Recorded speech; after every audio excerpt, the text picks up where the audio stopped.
सभी को नमस्कार।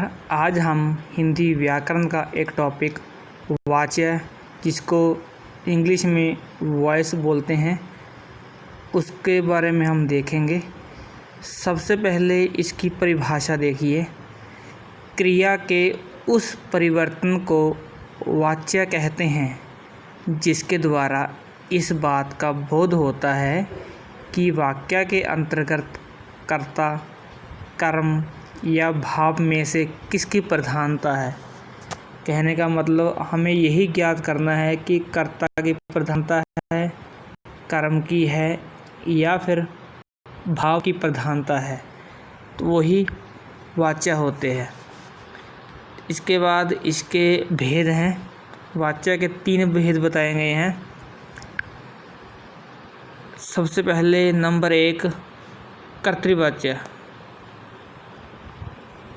जिसको एक्टिव वॉइस बोलते हैं।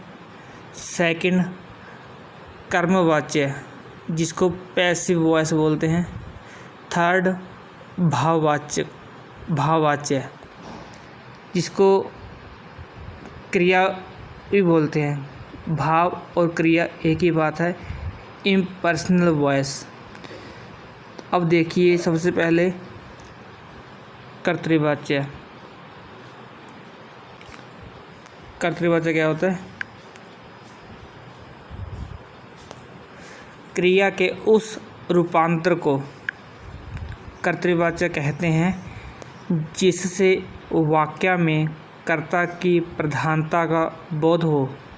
कहने का मतलब इसमें कर्ता की प्रधानता हो इस वाक्य में। जैसे राम पुस्तक पढ़ता है, मैंने पुस्तक पढ़ी। इसमें कर्ता राम है तो राम की प्रधानता है। मैंने पुस्तक पढ़ी, इसकी प्रधानता मैंने यहाँ पे कर्ता है, इसकी प्रधानता है। अगर यहाँ पे होता सीता तो वाक्य बनता सीता पुस्तक पढ़ती है। यहाँ पे इसको चेंजिंग हो जाती है क्योंकि इसकी प्रधानता जैसा ये बोलेगा वैसे उसकी प्रधानता के अकॉर्डिंग इसके काम करना पड़ेगा।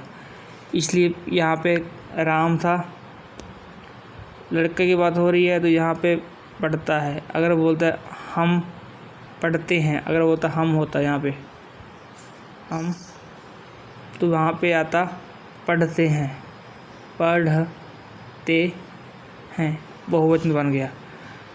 तो इस हम के अनुसार ही पढ़ते बदले जाता है, चेंजिंग होती है क्योंकि कर्ता की प्रधानता होती है।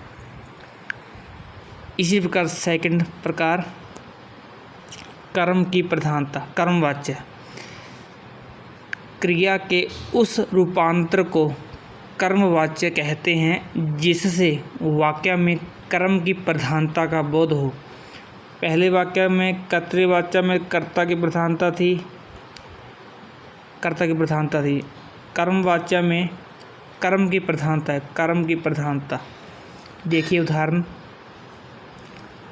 पुस्तक पढ़ी जाती है। अब यहाँ पे कर्ता क्या है? कर्ता कोई भी हो सकता है। आपके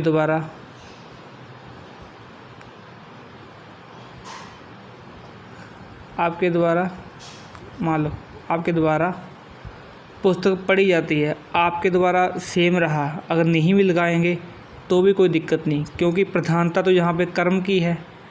तो कर्म यहाँ पे पुस्तक है, तो इसी के अनुसार क्रिया चेंज होगी। आम खाया जाता है,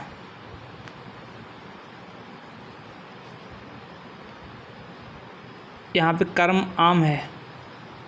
मुझसे, मोहन से आम खाया जाता है, तो कर्ता की कोई प्रधानता नहीं, यहाँ पे सिर्फ कर्म की प्रधानता है। कर्म के अनुसार ही क्रिया चेंज होगी। आम खाया जाता है, आम खाया जाता है। यहाँ पे कर्ता नहीं है, कर्ता कोई भी हो सकता है अलग से। सुरेश से आम खाया जाता है। अगर यहाँ पे होता आम की जगह हम लगा देते इमली, मान लो इमली आ जाता तो वाक्य क्या रहता, आम की जगह पे हम लगा दें इमली। मोहन से इमली खाया जाता है, नहीं आया, गलत हो गया।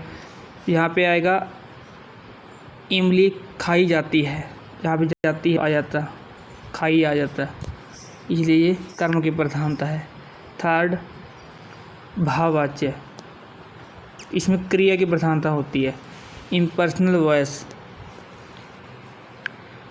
देखिए परिभाषा इसकी, क्रिया के उस रूपांतर को भाववाच्य कहते हैं जिससे वाक्य में क्रिया अथवा भाव की प्रधानता हो। क्रिया और भाव एक ही बात है, क्रिया कह लो चाहे भाव, इन दोनों में किसी एक की प्रधानता हो वही भाववाच्य कहा जाएगा। कर्तृवाच्य में कर्ता की प्रधानता होती है, कर्मवाच्य में कर्म की प्रधानता, भाववाच्य में भाव या क्रिया की प्रधानता होती है। जैसे धूप में चला नहीं जाता,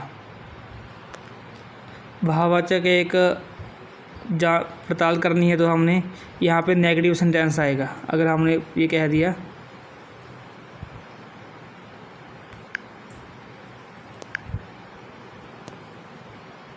जहाँ पर नेगेटिव सेंटेंस हो, नहीं आए, वो भाववाच्य होता है। मुझसे उठा नहीं जाता, यहाँ पे क्रिया की प्रधानता होगी, ना कर्म की प्रधानता होगी ना कर्ता की, तो वो भाववाच्य होता है। लास्ट देखिए टिप्पणी में क्या बताया,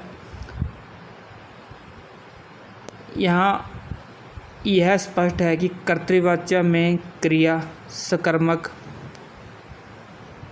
और अकर्मक, सकर्मक भी हो सकती है और अकर्मक भी हो सकती है। कर्मवाच्य में केवल सकर्मक होएगी और भाववाच्य में अकर्मक।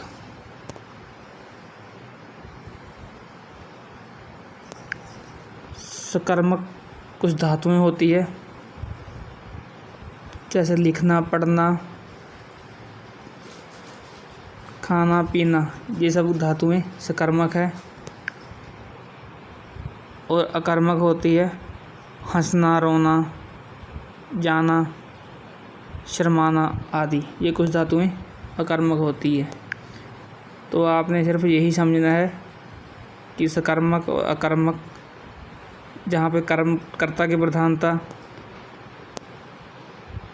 वो कर्तृवाच्य, कर्म की प्रधानता कर्मवाच्य, क्रिया या भाव की प्रधानता भाववाच्य।